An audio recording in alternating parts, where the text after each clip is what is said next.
저희 할머니는 지금 만으로 98세이십니다. 그런데 11년 전에 고관절이 부러지셔서 침상에 누워만 계십니다. 제가 숭신교회에서 제가 처음 사역을 시작했을 때가 2014년 12월 마지막 주로 제가 기억하고 있는데 그해 여름에 넘어지셨습니다. 아침 저녁을 간신히 두 끼 드시고요. 대소변은 기저귀로 해결하십니다.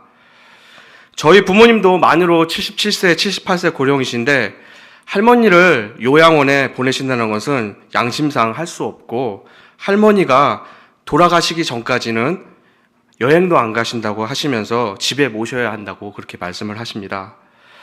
어쨌든 저는 어려서 부모님은 맞벌이 하시고 할머니가 모든 것을 챙겨주셨기 때문에 할머니 손에 자랐기 때문에 할머니와 정이 깊어서 할머니가 처음에 저렇게 누워 계셨을 때는 마음이 안쓰러워서 어떻게든 더 오래 계시기를 위해서 그렇게 오래 사셔야 할 텐데 하면서 하나님께 열심히 그렇게 기도를 했습니다. 그러나 2년, 3년이 이렇게 지나자 생각이 많이 바뀌어가기 시작했습니다. 우리 부모님께서 할머니 뒷바라지 하시기에는 너무나 몸도 마음도 힘들고 저도 할머니를 늘 이렇게 잘해드려야겠다고 날마다 그렇게 마음에 씨름을 하면서 제가 부모님 힘들지 않게 나름 일찍 가서 할머니를 먼저 챙겨드리고 그렇게 했습니다. 그렇지만 저도 해야 할 일이 있고 또 아무도 우리 가족의 어려움을 알아주지 않을 것이라고 생각하니까 답답하기도 하고 나름 할머니가 이제는 예수님도 잘 믿으셨고 살 만큼 사셨으니까 돌아가셔도 예수님 곁으로 가기 때문에 괜찮겠다 이런 생각으로 차츰차츰 생각이 변해갔습니다. 예수님 잘 믿었으니까요. 당연히 예수님 품으로 돌아가는 것은 너무나 당연한 것입니다. 그런데 할머니가 마음속으로 이렇게 빨리 돌아가셨으면 좋겠습니다. 이렇게 하나님께 기도할 수는 없는 그런 형편인 것 같습니다. 잘 생각해 보면요. 남아있는 사람들이 너무 힘은 듭니다. 어떻게 생각하십니까? 중요한 것은요. 우리들 모두가 나의 편의를 위해서 빠르게 판단을 하는데 하나님께서 어떻게 생각하실지 그렇게 대해서 하나님의 뜻이 무엇일지에 대해서 깊은 생각을 하지 못할 때가 참 많이 있습니다. 그러나 분명한 것은 버텨야 된다. 그 메시지는 분명한 것 같습니다. 성도들은요, 어려운 고난에 한복판에서 열심히 그렇게 기도를 하며 하나님께 매달립니다. 그런데 기도를 하면서도 하나님의 뜻을 정확히 분별하기가 참 힘이 듭니다. 하나님께서요, 저희들을 성장시키시려고 응답 없이 기다리고 버텨라 이런 메시지로 기다려야만 하는 그런 문제들이 많이 있습니다. 하나님 뜻이 그러한 메시지로 우리 마음 가운데 인식이 되었다면 우리는 하나님의 영광을 위해서 그렇게 해야만 합니다. 혼자서 버티면 힘들겠지만 오늘 우리가 읽은 본문을 보시면요. 성령 하나님께서 우리를 도와주신다고 그렇게 말씀을 하고 있습니다. 그래서 어려움 속에서도 우리가 길을 잃지 않고 버티며 인내할 수가 있는 것이죠. 로마서 8장 1절에 보면요. 너무나 유명한 구절이 있죠. 그리스도 예수 안에 있는 자들에게는 결코 정죄함이 없다. 이렇게 여기서 말씀을 하고 있는데 이 정죄라는 헬라어 단어가 카타크리마타라는 법정에서 쓰이는 그런 단어입니다. 유죄 판결을 할 때 이렇게 쓰이는 단어입니다. 하나님께서요. 그 아들 예수 그리스도께서 우리를 대신하여서 구원 사역을 완성하심으로 하나님의 법정에서 율법의 정죄에서 우리를 바로 벗어나게 하셨습니다. 죄 때문에 2000년 전에 태어나지도 않은 우리들이 그 예수님의 십자가 형벌에 참여해서 죽을 수밖에 없는 그런 처지가 되었습니다. 그렇게 하나님이 보내신 귀한 유일한 아들 예수님께서 십자가에 달리셔서 돌아가셨고 부활하셨습니다. 더 이상 그 누구도 이제는 우리를 고소할 수가 없습니다. 그것을 바로 성령 하나님께서 보증하시는 것입니다. 그래서 8장은요, 유명한 성령 하나님의 성령장이라고 써 있습니다. 복음의 확실성과 우리 인생의 어려운 그런 상황에서도 도와주실 분은 성령 하나님밖에 없다고 그렇게 증거하고 있는 것입니다. 오늘 성령 하나님에 대한 메시지를 세 가지로 정리해 드리겠습니다. 첫째는요, 성령을 통하여 하나님께서 우리를 부르셨고 하나님의 자녀가 되게 하셨고 양자가 되게 하셨다. 우리는 이제는 양자가 되었습니다. 양자가 된다는 것은요, 바로 법적인 그런 신분이 바뀌었다는 의미죠. 상속권을 받을 뿐만 아니라 빚이 있으면 부모님이 다 갚아주셔야 하는 것입니다.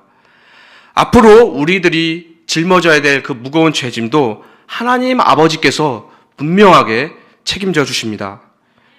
예전에 우리나라 형제 자매들 보면요, 아들이 없으면 유교이기 때문에 제사를 드려야 하지 않습니까? 그 제사를 드려줄 사람이 없기 때문에 형제 중에서 아들이 없으면 그렇게 양자로 보내죠. 죽은 다음에 이 땅에서 보이지 않는 어떠한 존재, 그 제사 드리는 것이 그렇게 뭐가 중요합니까? 성경의 약속을 붙드십시오. 성경의 약속은 이미 우리에게 분명히 주어졌습니다. 유산을 물려받습니다. 우리는 영생을 예수님 때문에 성경을 통하여서 약속을 받았습니다. 성령에 의해서 아들이라고 해서 여자들이 포함이 안 되는 것이 아니라 하나님의 자녀가 되었다, 이렇게 생각하시면 됩니다. 15절에서 너희는 다시 무서워하는 종의 영을 받지 말고 양자의 영을 받았으므로 우리가 아빠, 아버지라 부르짖느니라, 이렇게 말씀하고 있죠.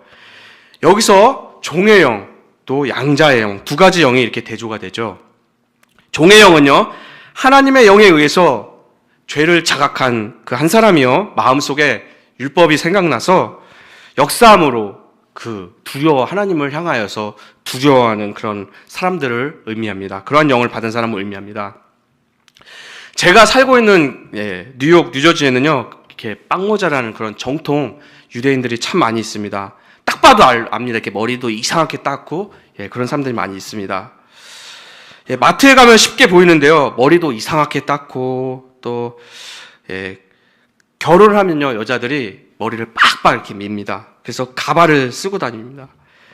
저희 아내가 이렇게 병원에서 일을 하고 있는데요, 그 유대인 할머니가 계신데, 그렇게 성경의 그런 구약의 그것을 이렇게 주문처럼 이렇게 기도를 한다고 합니다. 그리고 두려워하는 마음으로 이렇게 유대인들은 이렇게 남자 간호사가 이렇게 뭐 여자를 돌본다든지 이렇게 같은 성이 이렇게 돌봐줘야 되기 때문에 분명히 여자 간호사만 이렇게 붑니다.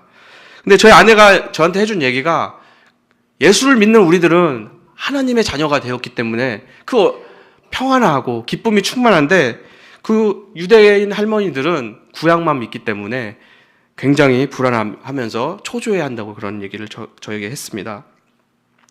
자녀의 영이라면 우리가 아무리 무서워도 아버지께서 나를 혼내시다가 나를 정말 때려서 죽이진 않겠다, 그런 것쯤은 우리들이 잘 알고 있지 않습니까?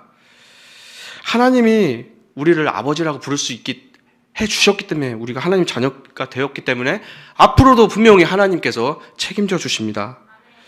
우리가 살아도 주의 것, 죽어도 주의 것이 되었습니다. 마가복음 14장 36절에는요, 예수님께서 기도하실 때 아바, 아버지 이렇게 부르짖었습니다. 신약 성경은요, 헬라어로 쓰였는데 굳이 이렇게 아람어로 아바, 아버지 이렇게 기록된 것은요, 성경과 초대교회에 이렇게 보존된 것은 우리가 분명하게 하나님과 자녀된 관계를, 특권을 누리며 살라, 이것을 강조하기 위함입니다. 루터는요, 아빠, 아버지 이 부분을 주석하면서 이 작은 한마디가 이 세상의 어떤 그 위대한 설교자보다 뛰어나다고 그렇게 말씀을 주석했습니다. 계속해서 16절에는요, 성령이 친히 우리 영과 더불어 우리가 하나님의 자녀인 것을 증언하시니라, 이렇게 말씀하고 있죠. 하나님의 영이요, 우리가 자녀되었음을 의미할 뿐만 아니라 자녀들을 마음을 우리에게 부어주시게 합니다. 그래서 우리들은 어떤 식으로 예수님을 그렇게 전하며 살아가야 하는 그런 사명을 받은 자들이 되었습니다. 17절에서는 계속해서요, 자녀이면 또한 상속자, 곧 하나님의 상속자요 그리스도와 함께한 상속자니 우리가 그와 함께 영광을 받기 위하여 고난도 함께 받아야 할 것이니라, 이렇게 말씀을 합니다. 현실 세계에서요, 우리가 예수님으로부터 오는 그 받을 유산이 있는데 그 유산이요, 제한이 되어 있습니다. 바로 상속이라는 말은요, 죽은 후에만 미래에 대한 우리의 전망을 뜻하는 것이죠. 그리스도가 바로 아브라함의 자손이며 아브라함의 약속의 후사가 되는 것입니다. 그리스도인은 바로 하나님의 후사가 되었습니다. 근데 아들에게는 징계가 있습니다. 성령 하나님께서요, 바로 우리 안에 내주하셔 우리가 믿음의 길로 갈 수 있다고 이렇게 채찍질도 하고 이렇게 이끌어 가십니다. 예수님에 의해서 우리가 자녀가 되었기 때문에 고난이 크던 작던 간에 분명한 것은 우리가 상속 조건이 있는 그런 부르심을 받았다는 것입니다. 그러므로 그리스도와 더불어 그의 영광에 동참해서 하나님의 나라의 아들이 되었다는 그 임무를 우리 스스로 생각하시면서 그 임무를 완수하시길 바랍니다. 누가복음 15장에 보시면요, 그 유명한 탕자의 비유가 나오죠. 작은 아들은 방탕하게 살다가 죄를 짓고 돌아오게 됩니다.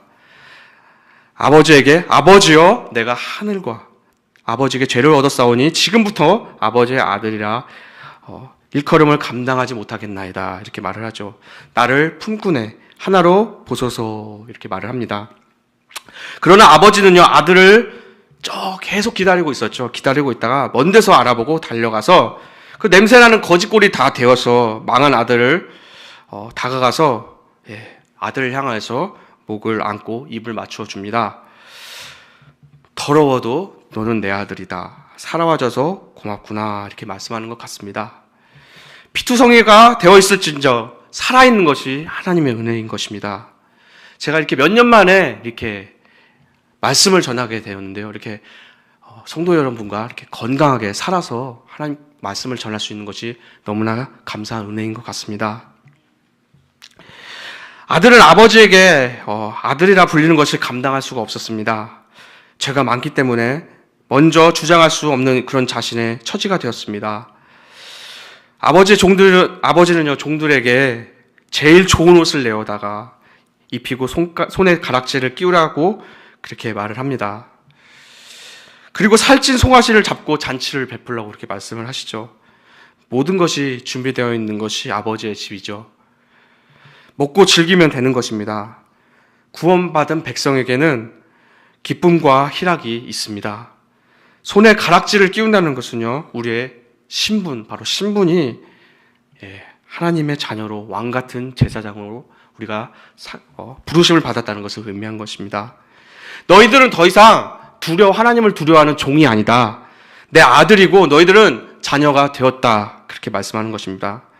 하나님은 언제나 우리가 어떤 상황에 있든지 언컨디셔널하게 조건 없이 그렇게 사랑해 주시고 우리를 받아주십니다. 두 번째는요, 성령 하나님은 우리가 구원을 이미 받았지만 소망으로 남겨두고 고난을 통과하게 하셨습니다. 로마서 8장 17절에는요, 자녀이면 또한 상속자, 곧 하나님의 상속자요, 그리스도와 함께한 상속자니 우리가 그와 함께 영광을 받기 위하여 고난도 함께 받아야 할 것이니라, 이렇게 말씀을 했습니다. 우리는 그 영광을 얻기 위하여 고난에 참여한 자가 분명히 되었죠. 로마서 8장 1절부터 17절까지 이미 이루어진 그리스도 안에 있는 구원에 대해 말씀했다면은 18절에서부터는요, 아직 이루어지지 않은 그런 구원의 소망에 대해서 우리에게 말씀을 해주고 있습니다. 많은 분들이 잘 알고 있습니다. 이미와 아직 이 사이에 긴장이 있는 것입니다. 어려운 말 같지만 믿음의 신자들은 이것을 독특하게 생각을 하죠. 우리가 믿음으로 그리스도 안에서 구원을 받았습니다. 그런데 현재 어떻게 살아갈지에 대해 이것은요, 분명히 우리가 미래에 대한 소망으로 종말론적이라고 이렇게 말할 수가 있는 것입니다. 다시 말해서 우리가 주님 앞에 나중에 얼굴을 대면해서 만나게 될 때 주님께서 나를 알아봐 주시고 나에 대해서 어떻게 생각해 주실지 그 믿음을 바라보면서 우리가 현재 하루하루 이 고난을 버텨내며 살아갈 수가 있는 것이죠. 주님께서 내가 너를 안다 인정하시면서 착하고 성실한 종으로 우리를 칭찬해 주시고 또 천사들 앞에서 자랑해 주실지, 아니면 악하고 게으른 종아, 내가 너를 도무지 알 수 없구나, 이런 말을 들을지, 내쫓길지, 이런 어떻게 살아가야 할지 우리가 선택할 수가 있는 것이죠. 분명히 우리들은 하나님께 칭찬을 듣길 바라면서 하루하루를, 그 날을 바라보면서 살아갈 수가 있는 것입니다. 이러한 생각이 지금 우리가 살아가는 모습으로 무사람들에게 보여지게 됩니다. 최후의 순간에 하나님 앞에 섰을 때를 기억하면서 오늘 만나는 삶의 고난과 어려운 일은요, 나에게 어떤 의미가 있을까? 현재 고난 앞에 섰을 때 나는 하나님께 과연 저주받은 사람인가 하며 인과응보적으로 우리가 판단하지 않습니다. 내가 나를 막 정죄하면서 막 나를 달달달 볶는 사람이 있지 않습니까? 그렇게 불신할 수가 없는 것이죠.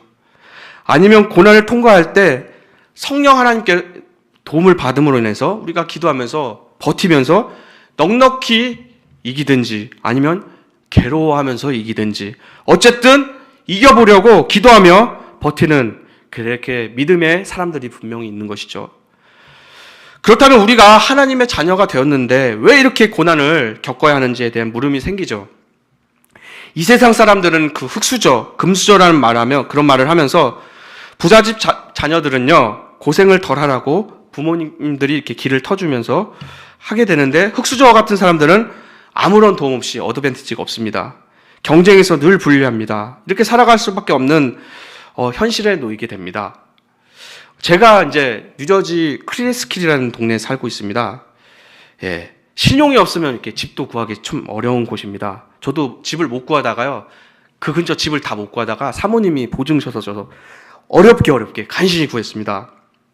근데 그 근처에는요, LG, 삼성, 유명한 한국 기업들이 거기 있습니다. 법인들이 있어서 주재원들이 이렇게 짧게 5년 이렇게 살다 가는 분들이 참 많이 있습니다.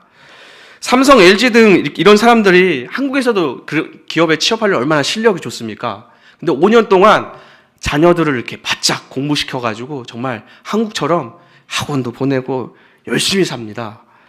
근데 제가 이제 아이들을 이제 데리고 가서 하나님께 분명히 믿음으로 자녀들을 이렇게 맡기면서 기도하며 살아갑니다. 근데 이제 저도 하나님 앞에 아이들을 잘 키워야 된다는 사명이 분명히 있지 않습니까? 얘가 바르게 잘 자라서 하나님의 유명한 사람들까지는 아니지만 하나님을 잘 섬겨서 주의 일꾼이 되는 것이 저의 소망인데, 우리 아들을 보면서 치열하게 사는 모습을 보면서 제가 참 작아진 모습을 보게 되고, 이렇게 막 비교하면서 또 이렇게 제가 이렇게 열등 의식을 또 갖게 되는 것을 보게 됩니다. 또 학교에서 학부형들을 보면요, 이렇게 막 텐션이 엄청 높습니다. 막 교회에 다 나가는 집사님들인데도 그렇게 텐션들이 높아서 저도 참 긴장을 하게 됩니다. 우리가 예수님을 분명히 믿지만 우리들만이 세상에서 홀로 아리랑 외치면서 살아갈 수가 없는 처지들이죠. 우리도 그 가운데 분명히 놓여지게 되었습니다. 처음에 어렸을 때는 예수님 믿으면 정말 만사형통 그렇게 할 줄 알았습니다. 형통한 사람도 있지만 늘 긍정의 힘 외치면서 좋은 말만 하는 것은요 잘못된 신앙이죠.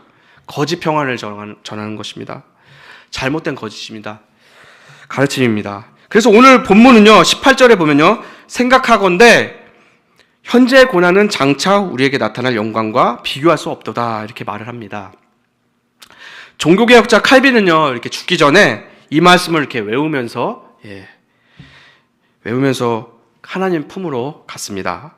성경에서 하나님께서요 아담과 하와를 창조하셨을 때 하나님께서 인간에게 주시는 그런 아름다운 영광이 있었습니다. 그런데 타락한 후에는요 사람들은 하나님의 영광에 이룰 수가 없다, 이렇게 성경이 말씀하고 있습니다. 그래서 믿는 신자들은요 왜 사느냐 이런 질문에 웨스트민스터 신앙고백서 소요리 문답 1문에 보면요, 사람이 제일 되는 목적이 무엇인가, 이런 질문 앞에 사람의 제일 되는 목적은요 하나님을 영화롭게 하는 것이죠.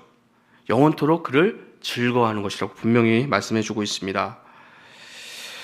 하나님을 영화롭게 하려면요 우리가 고난에 빠져들게 되는데 즐거움이 사라지죠. 이것이 현재 우리가 대면하는 일들입니다. 왜냐하면 우리의 몸과 마음은 전부 의지가 부패했기 때문에 하나님께 나아가고자 하면 할수록 고통이 더해질 갈 때가 참 많이 있습니다. 그렇기 때문에 우리는 그 당해진 고난에서 빠져나갈 수가 없습니다. 그렇지만 우리는 그러한 우리의 모습을 인정하고 주님께 더 나아가려는 훈련의 삶이라고 우리는 인식할 수는 분명히 있습니다. 아들에게 많은 재산을 물려줄 돈 많은 아버지는요, 아들이 그 재산을 탕진할까봐 분명히 훈련을 시킬 것입니다. 영광스럽다는 것은 매우 무겁다는 의미입니다. 군대에서도요, 생명이 오가는 사격 훈련이나 수류탄 훈련, 이런 높은 곳에서 뛰어내리는 훈련, 그런 공수훈련을 시키는 대로 안 하면 벌을 받게 되고요, 영창을 가게 됩니다. 영창 가게 되면요, 군 생활을 그만큼 더 해야 하면서 길어지게 되는 것이죠. 이것이 가장 무서운 형벌이죠. 우리는요, 훈련받지 않고는 아버지의 그 모든 것을 받을 수가 없습니다. 철없는 아들은 왜 아버지는 나에게 이렇게 모질게 구실까? 이렇게 생각할 수 있지만, 고난을 통해서 우리들은 분명한 것은 기도의 사람으로 세워집니다. 고난은 사람을 말씀으로 성숙하게 만들어줍니다. 고난은 믿는 사람들과 믿지 않는 사람들을 이렇게 나누어지게 만들어줍니다. 믿지 않는 사람들은 현실의 고난에 희망이 없기 때문에, 생고생이기 때문에, 지능이 높은 사람들은요, 끝이 안 보이잖아요. 정답은 알고 있기 때문에 그렇게 우울증을 겪게 되다가 자살하는 사람들이 요즘 참 많이 있습니다. 그러나 하나님의 자녀들은 성령 하나님의 도움으로 미래의 영광을 바라보기 위한 과정으로 이렇게 인식을 합니다. 또 성령의 도움으로 이 현실 나에게 주어진 상황을 해석하면서 하나님을 생각하면서 구원받은 자녀로서 그리스도 안에 있는 내 자신을 발견하게 되는 것이죠. 그런데 사람만 고난 당하는 것이라 아니라고 오늘 성경에 분명히 말씀해주고 있습니다. 피조물이 다 고난을 받는다고 그렇게 말을 합니다. 창세기에 보시면요, 인간의 죄 때문에 피조물과 땅이 같이 저주를 받습니다. 19절과 22절까지의 피조물에 대한 고난에 대해서 설명해주고 있습니다. 피조물도 하나님의 아들들이 나타날 때를 기다립니다. 우리의 구원이 완성되는 날, 그때를 고대하고 있습니다. 아담의 범죄로 피조물도 질서가 파괴되고 약육강식의 힘의 논리로 세상은 무질서해져서 고통으로 신음하고 있는 것이죠. 21절을 보시면요, 그 바라는 것은 피조물도 썩어짐의 종로를 탄 데서 해방되어 하나님의 자녀들의 영광의 자유에 이르는 것이라 이렇게 말씀하고 있습니다. 이사야서 11장을 보시면요, 피조물 해방을 이렇게 그려주고 있습니다. 이사야서 11장 6절, 7절, 8절 제가 읽어드리겠습니다. 그때의 이리가 어린 양과 함께 살며 표범이 어린 염소와 함께 누우며 송아지와 어린 사자와 살찐 짐승이 함께 있어 어린 아이에게 끌리며 암소와 곰이 함께 먹으며 그것들이 새끼가 함께 엎드리며 사자가 소처럼 풀을 먹을 것이며 젖먹는 아이가 독사의 구멍에서 장난하며 젖된 어린 아이가 독사의 굴에 손을 넣을 것이라 이렇게 말씀해주고 있는데요. 우리 잘 아는 말씀이죠. 성경은요, 하나님이 창조하시고 인간들 때문에 땅과 피조물이 저주를 받았다고 그렇게 말씀을 하고 있습니다. 남북한의 그 휴전선이 그렇게 도시들이 멀지 않습니다. 하지만 김포평야의 쌀이 풍년이 이렇게 가득할 때는 북한에 있는 평야는 어떻습니까? 굶어 죽지 않습니까? 아사자들이는 않습니다. 반미를 외치는 사람도 있지만 그래도 미국은 신앙 때문에 세워진 나라라고 아직까지 참 생각이 듭니다. 비록 현실 가운데 타락은 많이 했겠지만 미 동부를 이렇게 보면요, 가는 곳곳마다 나무가 이렇게 번창하고 물이 참 많습니다. 그것을 보면서요, 이 나라는 정말 어딜 가더라도 기름이 막 나오고 축복받은 나라라고 생각이 듭니다. 똑같은 자연이지만 그 속에 있는 사람들이 정말 중요한 것 같습니다. 봄이 되면 꽃이 피는 것처럼 신자들도 열매를 맺기 위해서 고난이 찾아오게 되는데 몸부림을 치면서 우리들이 열매를 맺어야 하는 것이 당연합니다. 예수님은 땅에서 우리가 예수님 때문에 죽어야 열매를 맺는다고 그렇게 약속하시고 말씀하셨습니다. 로마서 8장 19절을 보시면요. 하나님의 아들들이 나타나기를 기대하고 있습니다. 바로 저와 여러분들입니다. 우리들이 바로 세상의 관리자, 피조물도 그렇게 소망하고 있는 것입니다. 그래서 23절부터 24절, 25절은요, 우리들의 몸의 속량을 그렇게 소망 가운데 말씀해주고 있습니다. 그리스도께서 부활의 첫 열매니 참 믿음은 우리가 보이지 않지만 그렇게 미래의 약속으로 이렇게 소망을 바라면서 기다리라는 그런 미래에 대한 소망에 대한 말씀이죠. 소망으로 우리가 구원을 얻었다는 것은요, 우리가 얻는 그 상속이요, 만질 수 없다는 의미죠. 기다려야만 하는 후에 받았기 때문에 참을 수가 있는 것이죠. 성령 하나님께서요, 이것을 받을 수 있도록 저와 여러분을 도와주십니다. 세 번째는요, 성령 하나님은 고난 가운데 있는 우리들을 위해서 기도해 주시고 중보해 주십니다. 로마서 8장 26절에 이렇게 말씀을 합니다. 이와 같이 성령도 우리의 연약함을 도우시나니 우리는 마땅히 기도할 바를 알지 못하나 오직 성령이 말할 수 없는 탄식으로 우리를 위하여 친히 간구하시니라. 이런 유명한 말씀이죠. 여기서 돕다는 것은 합세서 함께 돕다는 말씀입니다. 짐을 나누어 준다는 것이죠. 하나님께서 우리만 시키고 견뎌라 이런 것이 아니라 하나님께서 우리의 무거운 짐을 함께 거의 다 들고 계신다는 것입니다. 제가 아주 꼬마였을 때 학교에서 운동회 그 달리기 시합이 있었습니다. 제가 설교를 준비하면서 생각이 났는데요. 아까 할머니 말씀드렸습니다. 부모님은 맞벌이로 당연히 오시지 않았습니다. 저는 이제 위에 형이 있고 누나랑 형이 있는데요. 당연히 이제 할머니가 안 오실 줄 알았어요. 근데 한 번 옆에를 보니까 할머니가 바로 저를 지켜보고 계시더라고요. 갑자기 제가 할머니 오셨을 때 힘이 나더라고요. 형이나 누나한테 가보지 않고 저한테 와셔서 바쁜데 이렇게 오셨다고 생각이 드니까 어린 제가, 이게 참 유치하죠. 근데 어린 제가 힘이 났었습니다. 제가 이제 뭐 피지컬이 딸려서 1등은 당연히 못했습니다. 하지만 저를 이렇게 날마다 따라다니면서 섬겨주시는 할머니가 저를 보러 와주셨다는 것이, 나는 정말 혼자가 아니구나, 그때 깨닫게 되었습니다.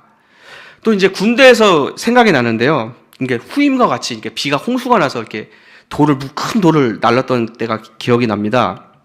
후임이니까 당연히 쫄병이죠. 저희 쫄병인데 같이 돌을 들다가 제가 너무 무거워서 힘을 조금 빼는 순간에 이 후임병이 저를 쫄병 주제 째려보더라고요.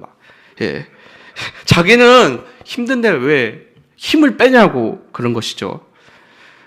당신이 힘을 내줘야 내가 들만하는 것이죠. 그렇죠? 예수님께서 세상 끝날까지 함께 하신다는 그 말씀을 우리에게 주셨는데, 우리는 힘들 때 하나님이 다 해주셔야 되는데 왜 나만 이 고통을 지나가야 합니까? 하나님께 인상을 쓰시면서 때로는 우리는 그렇게 삐지기도 하고 또 교회 안 나오죠. 또 이거 길게 가면 어떻습니까? 괜히 목사님들이 싫어지고 그렇게 되지 않습니까? 하지만 오늘 말씀을 보면요, 성령 하나님은요 우리의 연약함을 아신다고 그렇게 말씀하고 있지 않습니까? 너무나 당연한 논리인데요, 우리는 참 잊고 살 때가 참 많이 있습니다. 우리의 인생이 그렇게 연약합니다. 그렇지만 우리는 이러한 모순 속에서도 하나님의 자녀가 되었고요, 보너스로 성령이 우리의 연약함에 동참하여서 무거운 죄의 짐을 져주신다는 그런 말씀입니다. 또 어떻게 기도해야 할지도 모를 때가 참 많이 있죠. 내 정욕대로 구하고 있는 것은 아닌가? 하나님 뜻대로 기도하는 것을 맞고 있는지 분별할 때가 참 많이 있습니다. 이 문제가 어떻게 해결될지 응답을 못 받는 사람도 있는 것 같습니다. 우리 눈에는. 그래서요, 우리들은요, 옆에 사람들, 어려운 사람들 있지 않습니까? 함부로 정죄해서는 안 됩니다. 하나님 뜻이야! 이거로 몰아세우면 안 됩니다. 성령 하나님께서 말없는 탄식으로 우리와 함께 하십니다. 우리를 위해서 친히 간구하신다는 것을 오늘 말씀 속에 기록되어 있는 것을 보시면서 꼭 기억하시길 바랍니다. 22절에 보시면 피조물이 탄식하고 23절에는 우리 속으로 탄식을 하지만 결국 성령의 탄식이 우리 안에 계셔서 우리는 이 안에 다른 존재죠. 우리의 모든 것을 감찰하시고 하나님께 기도해 주십니다. 그래서 27절을 보면요, 마음을 살피시는 이가 성령의 생각을 아시나니 이는 성령이 하나님의 뜻대로 성도를 위하여 간구하심이라. 이런 말씀 있죠.